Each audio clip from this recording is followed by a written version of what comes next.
Did you hear the recent controversy that Dolly Chaiwala was made the brand ambassador of Starbucks?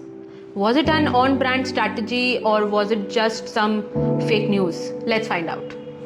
Welcome back to Marketing Uncharted, and today we are discussing the curious case of Dolly Chaiwala becoming the brand ambassador of Starbucks. This news, as it broke out, put the whole social media in frenzy and has split the marketing community in half. But why? Starbucks mood is light, happy, jazzy, people working in their own zone. But is Dolly Chaiwala the same? No, he's an over the top performer, gives chai in his special style.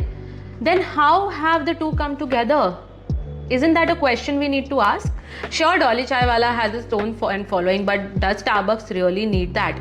Is this collaboration really something that marketers are supporting? Actually, no.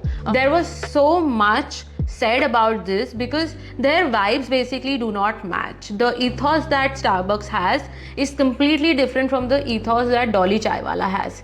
So everybody was really confused why Starbucks decided to take Dolly Chaiwala as their brand ambassador.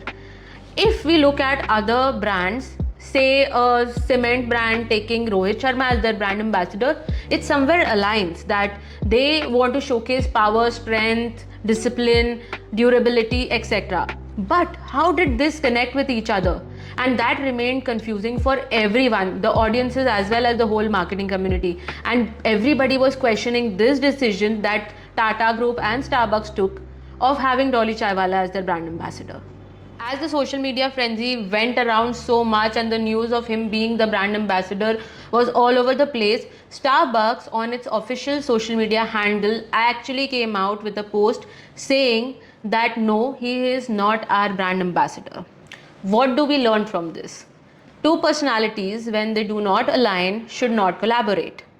A brand whose ethos is completely different and a person whose ethos and personality is completely different, when come together, may not be a good match. It was completely disliked by everyone, and therefore this clarification was very important. Brand ambassadors are usually those people who have a big following and are looked up at. So them having a similar personalities, values, ethics, ethos with the brand that they are associating themselves with is extremely important. And that's what we learned from this video.